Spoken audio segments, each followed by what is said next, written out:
Hello friends, today we are going to learn about the first topic, and the topic is related to the personal development of the students. When we talk about the personal development, it covers four topics basically, that is emotional intelligence and self-awareness, goal setting and time management, resilience and coping mechanism, and decision-making skills.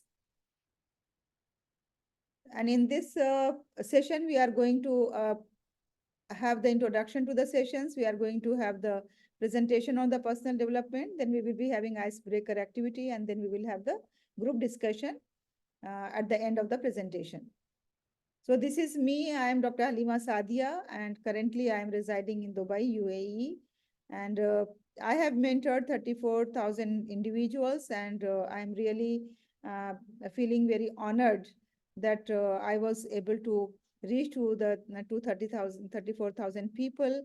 And I have served as a principal at different in different schools in different countries like HPS Delhi, IIS Sharjah, DPS Ajman, and BIS Maldives.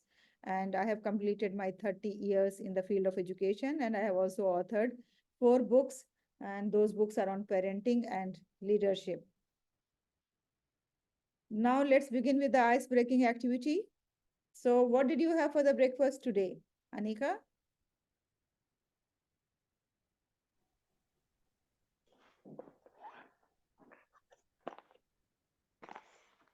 What did you have for your breakfast today? My bread omelette. Okay, bread omelette. And Priya, what is your morning routine? Morning routine. Normally, after sending my children, I used to go for a walk for 30 minutes. That's Then, really when good. I come back, it will be time for my husband to go. So, I'll prepare breakfast for him and then starts my day. Thank you very much for sharing. Evening. Anika, Thank you. what is the last thing that you have purchased online?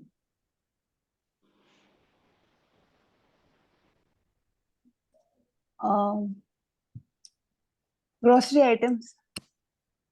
Okay, grocery items you have purchased because now you are a married woman and you have to manage the household chores. I can understand. Yes, Priya, what's the most challenging thing that you have done in life so far? Life itself is a big challenge, ma'am. I don't think any such particular things. So every day is challenging for you? Yeah. Okay, that's really great to In know. in different means.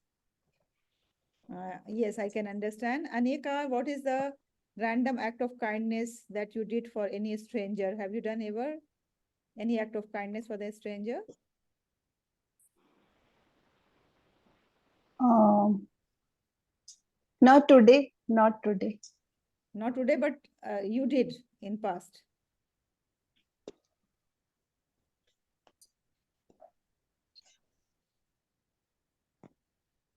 Uh, actually, Uh, wh- uh, yes, ma'am. yes, please go ahead.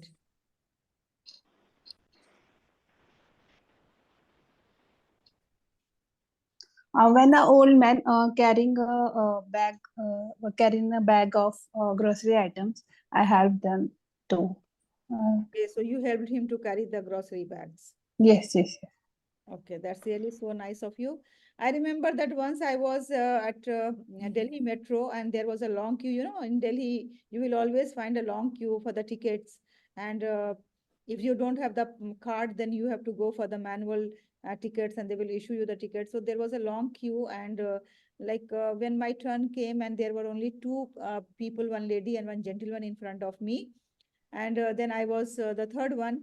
I found that the lady was taking too much time at the counter, and I was being like restless because since long I was waiting over there. So I just peeped and then I tried to know that what is happening there at the counter, why it is taking too long. Then I found that the lady was supposed to give 2 rupees change to the on the counter, and she doesn't have that change, and that's why she has the big note. And then they were saying that they don't have the change for that big note, and for that 2 rupees there was like so much argument going on and so much time was being wasted. Then I just give 2 rupees to that lady and said, okay, just buy your ticket and then go. And she was so much thankful to me, and all others also, because that has cleared the queue. Otherwise, the people in the queue Mm-hmm. waiting for long. Mm-hmm. Only simply just for 2 rupees, the people were not coming forward to help and to just sort it out, to resolve They this. all are facing problem. Yeah. So They all. in life you will find that there are so many random act of kindness that will solve very big issues and very big problems. But the people will think that, Mm-hmm. okay, she has a problem, she doesn't have change, why should I go forward? Why should I give 2 rupees? That's what the people will think, and they will simply standing. So I remember that lady. Then she took the train, and when she got down, then also she was thanking, and so many times she thanked me for that small action, that 2 rupees that I have just given to her. So Yes, thank you ma'am. for That's sharing. really Thank nice. you for sharing. Now let's begin. As I told you that our first topic that we are going to take is the students' personal and social development. We are emphasizing on innovation skills. Okay. So under this, there are 7 modules, and out of 7 modules, we are going to take only one today, because taking all 7 is not possible. I have already informed Priya that if you want to learn about all other 6 modules, then you have to go for the individual learning plans that I will explain at the end as well, that what is that individual learning plan. So let's begin the first topic, that is personal development. Personal development has 4 aspects: emotional intelligence and self-awareness, goal setting and time management, resilience and coping mechanism, and decision-making skills. So today we will be learning in detail about these 4 topics.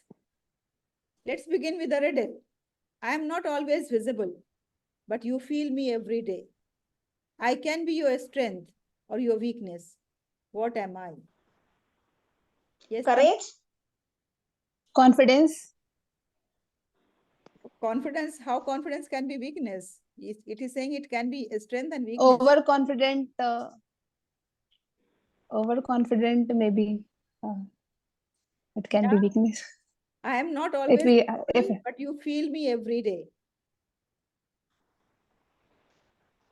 Brave. Uh, yes, I'm sorry, it's not the correct answer. The correct answer is emotions. So emotion. I am not always visible, but you feel me every day. Every day we have Okay. emotions. And I can be your strength or your weakness. If we have positive emotions, it can be a strength. If we have negative emotions, it can be weakness. So these Weakness. are our emotions. That's why it is said that emotional intelligence is important, and emotional intelligence can be strengthened by self-awareness. What exactly it is? So understanding emotions, recognizing and comprehending our own emotions and the other emotions. This is the first thing. That first we have to understand, acknowledge that I am having some emotions right now. I am going through those emotions. And then not only understand, but recognize and name it also, because at times we mix the naming the emotions. We are feeling like, maybe I can say that we are feeling annoyed and we say we are feeling angry. So there is a difference, these two emotions that we should clear cut understand. And not only our own emotions, but we have to understand the emotions of others as well. Then after that, managing the emotions. Once we understood that we are going through some emotions, we should know how to regulate them, and how to control them, and how to manage them, so that we can act appropriately in various situations. We don't know that how to manage our anger emotion or jealousy emotion or frustration and all other things, then naturally life is going to be very difficult. Then we should always have empathy, because we have to understand that how it is important to feel like other person is feeling. That is empathy. And we have to be aware of our own emotions, strength, weaknesses, and our impact on others. That is called self awareness. That who am I, what I am doing, what the people are thinking about me, what are my strengths, what are my weaknesses. All these things we have to understand. And then we should know what are our social skills. So building and maintaining healthy relationships and effective communication, this is all about the emotional intelligence. Now, why it is important? It is important because it enhances communication and strengthens connections among the people. It also develops the effective leadership skills and collaboration. It always reduces the conflict and helps manage and resolve conflicts. It also helps to reduce stress and gives us a stress coping mechanism. And it also facilitates the continuous self-improvement. So that's why it's important to have emotional intelligence. Now, how we can improve it? For that, we have to practice mindfulness. We have to develop awareness about our own emotions. Then we should always take the feedback from others and try to understand. We should not be in this aura that, oh my God, I am the best and I know the best and I can do the best. And why should I go to others and ask that how I am? We should always take the feedback because, if we have the weaknesses, we will never understand our weaknesses until unless someone else is going to point out for us. Then we have to empathize. We have to put ourselves in the shoes of others to understand their perspective. Then journaling is important. If you really want to know yourself, then please write the journals. Write your emotions at night when you are sleeping. Before sleeping, you write what happened today, how you are feeling, how are your emotions during the day, how did you manage your emotions. So this journaling is really very helpful to understand our emotions and then work upon them. And then continuous learning. We have to read books, attend workshops, engage in activities to enhance emotional intelligence, as you people are doing right now. Now, what is the greatest myth about emotional intelligence?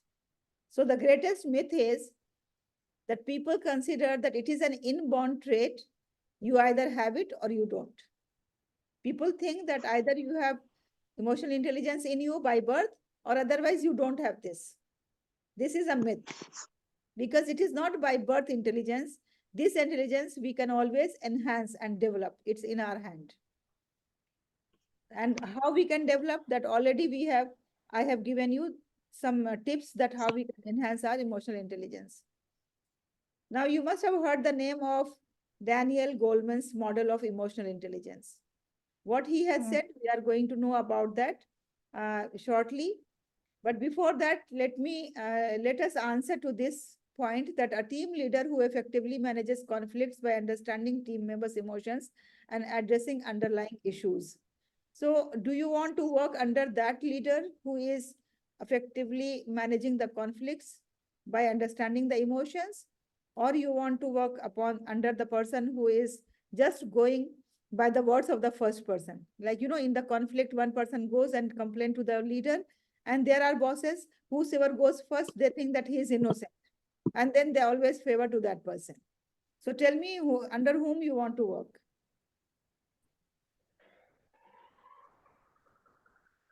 Yes?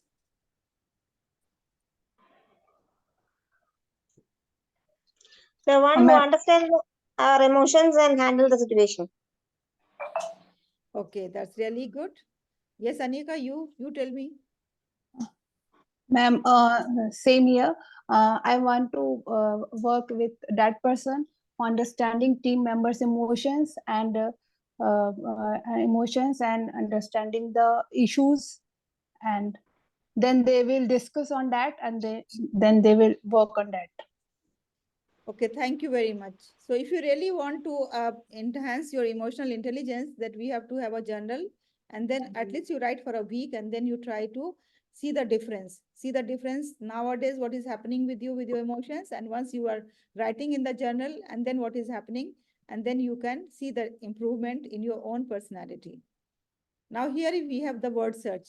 In this, you will find the words related to the emotional intelligence.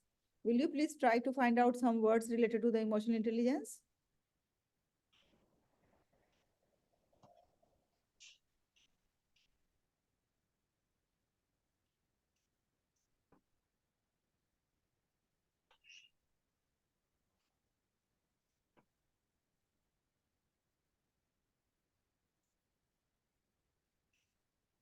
Do you want to annotate? You can annotate. Like we can annotate the first one, emotions. Okay.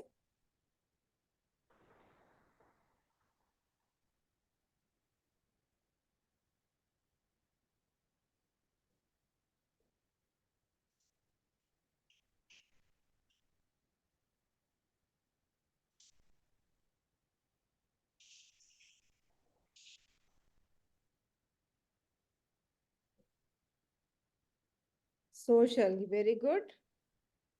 Very good, Anika. Well tried.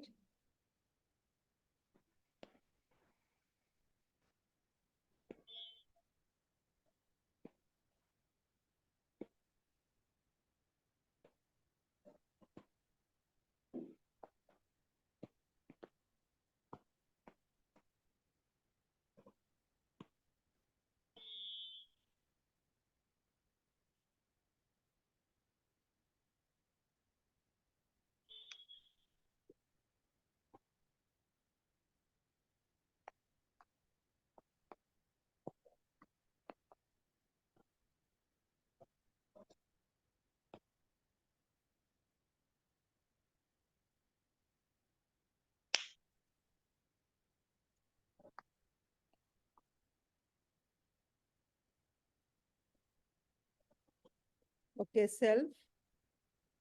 That's really good. Thank you. You can just try it and try to find out. Okay. Let us move to the next slide. Priya, you are not able to find out any words related to the emotion? No, ma'am, I have written here in my paper. Okay, you are writing in the paper. Okay, thank you. Thank you very much. Now let's move to the next page. Yeah, I was talking about this. So Daniel Goleman's emotional intelligence, how we have to deal with it is, first of all, we have to perceive. So that is perceiving emotions. Then second is understanding emotions. Then third is using emotions. When we have to use, how we have to use, this is important, where we have to use. And then the fourth is managing emotions. If we have these four aspects clear to us, and all these four aspects are under our control, then we can say that we have emotional intelligence in that. So that's all about emotional intelligence. Now coming to the second point.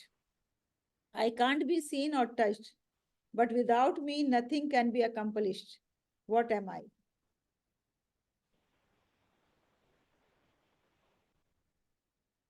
Emotion?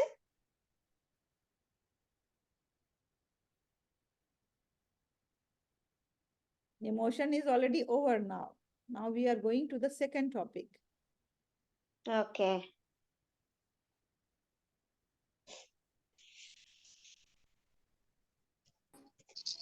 This is Intelligence. goal setting and time management. So without goal, nothing can be accomplished. I can't be seen or touched, but without me, nothing can be accomplished. So if you want to accomplish something, if you want to do something in life, first of all, we have to have goal. What exactly I want to do, where I want to go, that goal should be very clear.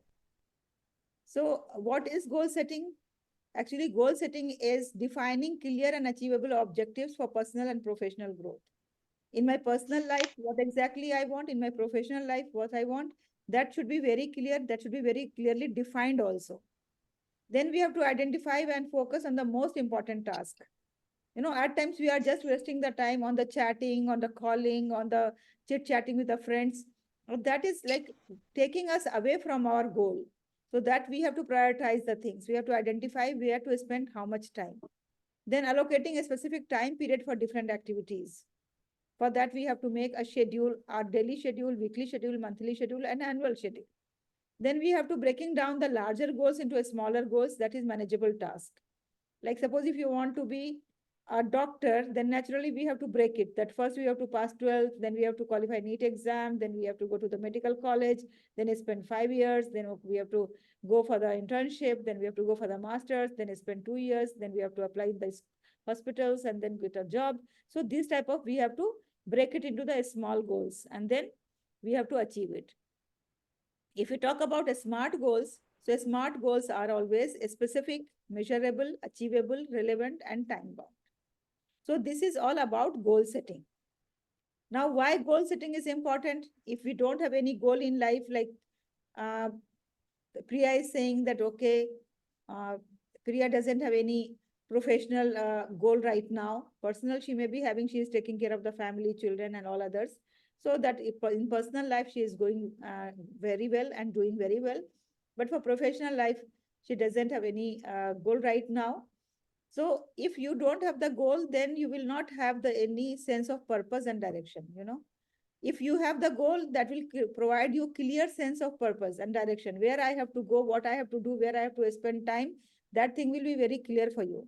It also provides motivation because you set the target, do the you work towards the targets, and that is always a source of motivation.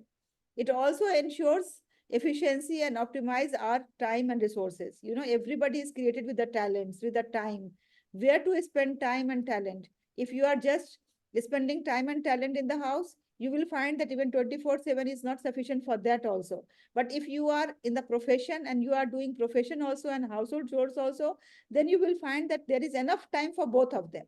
So that's because we optimize our capacity. When we are a working professional, we maximize our potentials and capacity, and we try to balance both. Then it gives us a sense of accountability. You know, we are accountable for each and every seconds of our life. We don't waste time. We think that, okay, these 6 hours or 8 hours are for my professional life. So rest of the time, how I have to manage? I have to manage myself. I have to manage my husband. I have to manage my family, my children, my cooking, my household chores, my laundry, my other things. So we always are accountable. Then it also creates work life balance, and we maintain a very personal and professional life beautifully. Now, how we can do it? So for that, we have to define first objectives. What are our long-term goal and short-term goal? Then we have to prioritize our task, what to do, when to do, and how much time we have to allocate. And then we have to regularly review our schedule. Every day, what I am doing, how much time I am spending, where I am spending. Do I require to modify my schedule, or my schedule, present schedule is okay? And then we have to use the tools also, because there are lots of tools available now that will help you in time management, in reminding your goals, in reminding your physical fitness goal, or in your reminding your professional goals. So we have to maximize by using the tools. Now, what is the greatest myth about this? The greatest myth is that setting big goals is unrealistic. Time management is only about productivity. The people think that if you are going to set big goals, you cannot achieve it. It is unrealistic. Goal is big goal. Like suppose somebody says, I will go and pluck the stars. That is a big goal. No, that is not a big goal. If you have a goal that, okay, you are going to, one day you are going to get the award from your school management for being the best teacher. That's also a big goal, because that is realistic, that is achievable, that you can do it. And time management is only about productivity. It is also a myth, because time management is not about productivity. Maybe some people are very quick and fast doing the things. They can do the things within 1 hour, 2 hours. But time management is what you do with 22 more hours. How you are utilizing that time. That is more important. It's not that how much productive work you are doing. It is that how wisely you are utilizing your time. So here we can see that as an activity, what you can do, you can create a vision board with short-term and long-term goals and break down into actionable steps and allocate time for each. So please make a vision board today. Make long-term goal, short-term goal. First make long-term goal, and then you divide it into short-term goals. Okay. Now, you as an individual, if you want to achieve the work-life balance, so how you can set the clear boundaries and prioritizing the task. At times, we don't set the boundary, and that's why our time is being wasted in this. And then we find that, okay, there is no balance in the work and life. So we have to set the boundaries. We should know to say no. I realized that I was so much afraid of saying no to someone in my life, that has given me like lots of trouble in my life. If somebody says, okay, can you come and do this program for me? I will say, okay, yes, I will come. If somebody says, can you do me a favor? Can you do this for me? I will say, yes, I can do for you. So since I was like very hesitant to say no to people, I was always suffering with like I was doing much more work, and I was like over pressurizing myself. I was sacrificing on my family time, and it has created lots of problems for my family and myself. But when I attained maturity, then I realized that, okay, how important it is to say no, clear cut no. And now I have learned that where to say yes and where to say no. And then I realized that my life is quite comfortable, and I am able to manage the work life balance. So now long-term career goals, we can always break it down into the short-term daily task. Like what I will do today, that's going to help me in my long-term goal.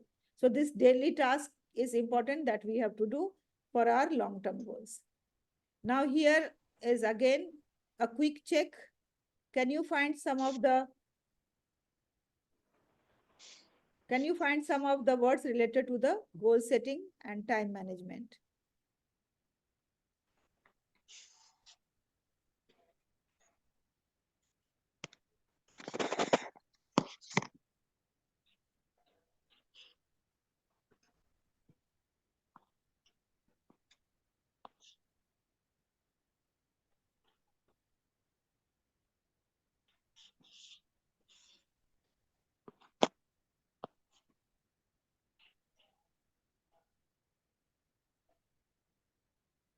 Okay, thank you very much. Thank you very much for participating in this activity.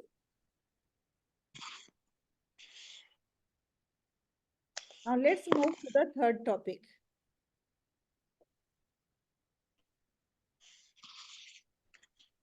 I am the strength in adversity, the lesson in failure, and the power in persistence. What am I?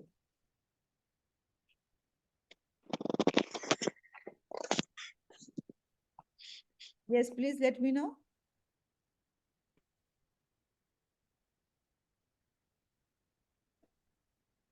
I am the strength in adversity, the lesson in failure, and the power in persistence.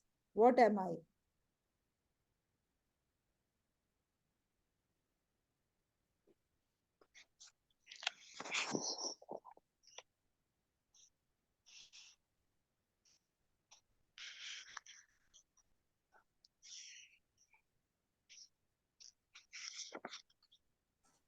Challenge.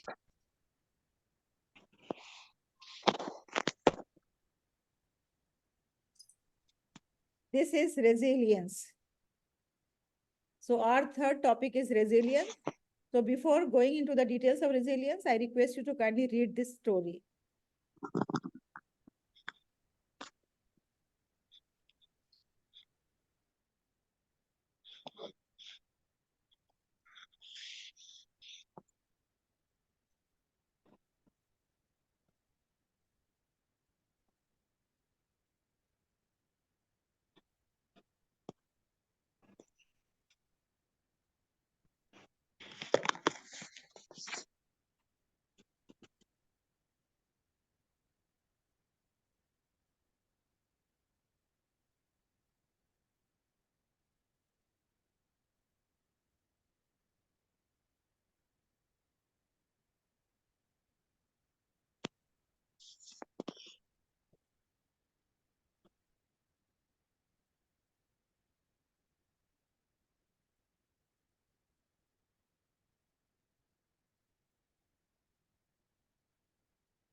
Yes, have you read the story? Yes, ma'am. So what did you learn from the story of the donkey?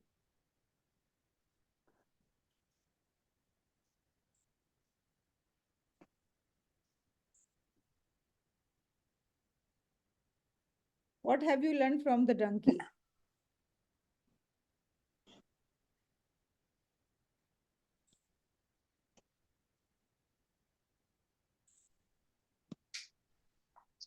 Confidence. Okay, yes. Never give up. Give up. Challenges will come in life, but try to face the challenges. Try to face the challenges, and at end you will get success. Okay, very Don't afraid of. Don't afraid. Afraid don't be afraid of of challenges. don't be afraid of the Challenges. challenges, face it. Challenges. Okay. So this is called resilience and coping mechanism, because life will always not be the bed of roses. At times you have to face the thorns in life. But when you face the thorns, how you have to react, how you have to respond. Instead of reacting, we have to respond. How we have to respond. So basically, resilience is bouncing back from setbacks and adapting to challenges. And what are the coping mechanisms? Healthy strategies to manage stress and adversity. And we have to be mindful, because we have to being present and focus on the current moment. And we should have growth mindset, viewing challenges as opportunities for growth. And we should have a support system also, building and utilizing a network of supportive relationship. Now, why it is important? It is important because it enhances our emotional and mental health. It also promotes flexibility and adaptability in the face of change. It reduces the negative impacts of stress on overall productivity, and it fosters a positive perspective in challenging situations.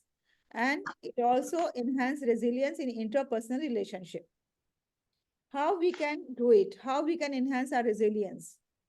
So first thing, we have to practice mindfulness. It has to be like our daily routine, that we have to be mindful. We have to spend some time on reflections on our actions, on our intentions, on our thoughts. Then we have to build the relationship with the people, those who are going to be supportive for you, supportive individuals. Then we have to draw the lessons from failures and challenges, because sometimes we fail. We cannot avoid the fail, but if we fail, if we are not learning any lesson from that, it means that we really fail. But if we are learning some lessons, so that can be not a failure, that is a learning lesson for us. Then we should always say positive affirmations. As Anika, you have done the leadership course, and you know that how we are focusing on positive affirmations. And it is really Yes, ma'am. working. It is really working. It has worked for me as well. Because there was a time when I was Yes, ma'am. also going through such phase of time, challenging time, pressure time, then a stress time. And at that time, I just used to say positive affirmations to myself. And for Priya and Yes, Anika, ma'am. for your information, I must tell you that we are going to have 1 week leadership program again from 18th February to 24th. And I request you that please join that, because that 1 week is going to be a very transformative week for you people. And you will really love many things, especially the positive affirmations of the morning. And if you sometimes feel that I am not able to cope up with the situation, I need some help, then we should never be hesitant to seek the professional help. So this is resilience and coping mechanism. The greatest myth about this, the greatest myth about resilience is that people don't experience stress. Like the people think that if you are resilient, you will not feel stress. This is a myth. We feel and experience stress, but we know how to cope up. We know how to maintain our balance. We know how to maintain our mental status when we are facing the stress. And the other myth is that coping mechanism are one size fits all. This is also a myth, because for everyone coping mechanism will be different. Maybe the things that is working for me may not work for Anika, may not work for Priya, and maybe the things that is working for Priya may not work for me and Anika. So everybody has their own uh, mechanism of managing the stress. Now coming to the activity, we can have a role play challenging scenarios to practice responding resiliently, discuss and share coping mechanism afterwards. Now, learning from failures, finding silver lining in tough situations. Like suppose Anika, you applied for a job, and there you found that you have received a mail that is saying that thank you for your interview and it was good, but we are moving ahead without taking you in the team. So how will you feel in that situation? How will you react in that situation? Can you tell us? Yes, ma'am. Yes. First, I want to try to know that what's the issue, what's the matter behind this, that they have not chosen me for that position, and what's the eligibility and what's the weakness of me, and I will try to do work on that weakness, and I want, and I will discuss on that person for that issue. Okay, For the thank you. reason this failure, I want to try. I want to try to know the reason of for that. Okay, thank you very much, Anika. First thing we should always understand and keep it in mind that if we are not selected, it doesn't mean that we have lots of faults. And we, That we failed. It doesn't mean that we failed. yeah, that's what. First thing we have to Hmm. understand that if we are not selected, that doesn't mean that we failed. It Hmm. means, it means clearly that we are having different sets of talents, we are having different sets of skills, and the requirement of the organization is different. Hmm. So Yes, sir. it is just that you are not fit on that organization, you may be fit in some other organization. So we have to first, without losing any confidence, first of all, we have to be very clear about this. Then secondly, we have to reflect on our own interview, on our own qualification, on our own resume and CV, and see that, okay, if there is anything that has to be improved. If it has to be improved, then next time when we go for the interview for some other occasion, then we have to keep those things in mind that we should improve. We have to take the improvise. Like I remember once I was trying to send my CVs to the schools, and there I was, my phone number was totally wrong, you know. And naturally, the people must be trying me on the phone number and they may were not getting. And I didn't realize that phone number is given wrong. And then later on, I thought, oh, so many places I applied, I'm not receiving any calls, anything. Then I Hmm. realized, oh my God, the phone number is given wrong here. So that's what, you know, at times we have to just look at our own processes, how we can improve and how we can avoid such type of things next time. Now coming to the fourth and last point. I require thought, consideration, and sometimes a bit of risk. What am I? Mhm. Challenges. This is decision making skills. For personal development, decision making skills is very important. If you are not able to decide, I have seen some of my friends, some of my people, they even cannot decide what to wear in the marriage, what to wear for the party, what to wear, what to cook for when the guests are coming. And they will just try to get the suggestions from here and there because, you know, they lack confidence and they lack the decision making skills. So that's why it is important that we have to work upon critical decision making. What exactly is this decision making skills? Evaluating information objectively and logically. Then we have to gather the information and we have to collect the relevant data for making decisions. Then we have to assess the options and predict potential outcome.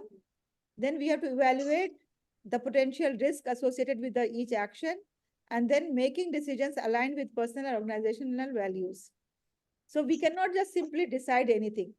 We have to see all these things in mind that my decision, how it is going to be beneficial or harmful for the organization or for myself. Now, why it is important? Because it is going to give us effective resolution for the challenges. It always boosts our confidence. It always provides a structured approach to deal with uncertainties. And it ensures that our decisions are aligned with the overarching goals and objectives. And then it also takes responsibility for the consequences of the decisions. Now, how we can enhance our decision-making skills? We can enhance, first of all, by collecting relevant data. Then we can evaluate multiple options like, okay, I can do this also, this also, this also, this also. So there are 4 options. Now let us see, if I take this, what will be the consequences? If I do this, what will be the consequences? If I do this, what will be the consequences? Then we have to see that whether in which action maximum benefit is there, in which action we are going to have more harms. And then in this way, we have to minimize the risk and take the decision. Then we can consult the other people also, take their mashwara, because it is said that in mashwara there is a baraka, and then we can take their suggestions, but we have to work always by our own instinct. That is called gut feeling. And we have to consider that how decisions align with personal and organizational values. And then if we have taken any wrong decisions, then we have to analyze our past decisions and we have to say that, okay, what I have learned from my mistakes. So I have also taken lots of wrong decisions in my life, but I don't regret because I have learned many lessons from them. And what I am today, it's because of those wrong decisions. Now, what is the greatest myth about decision making? The myth is that good decisions always lead to positive outcome. Decisions should be made quickly. So decisions should not be made quickly. We can take time, we can think, we can evaluate, we can have the analysis, we can have the data, and then we have to take the decisions. There is no hurry. So quickly a decision making is not any quality. So we can play decision making game where we can like the participant can take any decision and then they can think about pros and cons and justify their choice. Like, sometimes we have to take decisions for the career choices, then financial decision. I know one of my friend for the last, I think, 4 or 5 months, she is just asking to the financial gurus that where I have to invest my money. I have some money, and then where I have to invest. And I think so many people she has consulted, so many people she has asked, and still she has not taken decision where to invest. Then we have to make a strategic planning for our finances, for our life, our profession. And there is an example that a business leader making a tough decision that aligns with company's values and long-term success. So how he can take the tough decision and how he is going to implement that decision, that's really is something that we have to think about. Now here is again a riddle where you have to find out the words related to the decision making skills.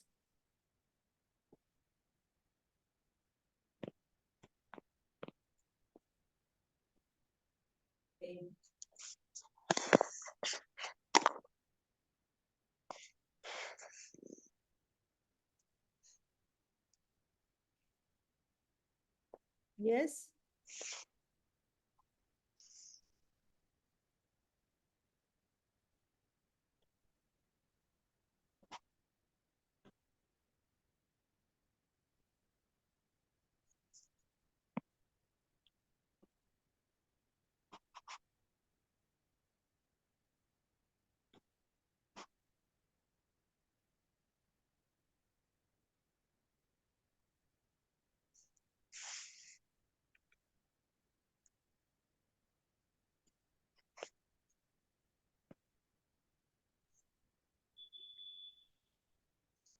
You are not able to find out? So anyway, you can take the screenshot and then you can find out later on because we are running short of time now. So we will just quickly complete the session. So this was all about the first topic. Okay. Now there are 6 more topics like social development, innovation skills, integration, innovation across subjects, assessment and feedback, teacher training and professional development, community engagement.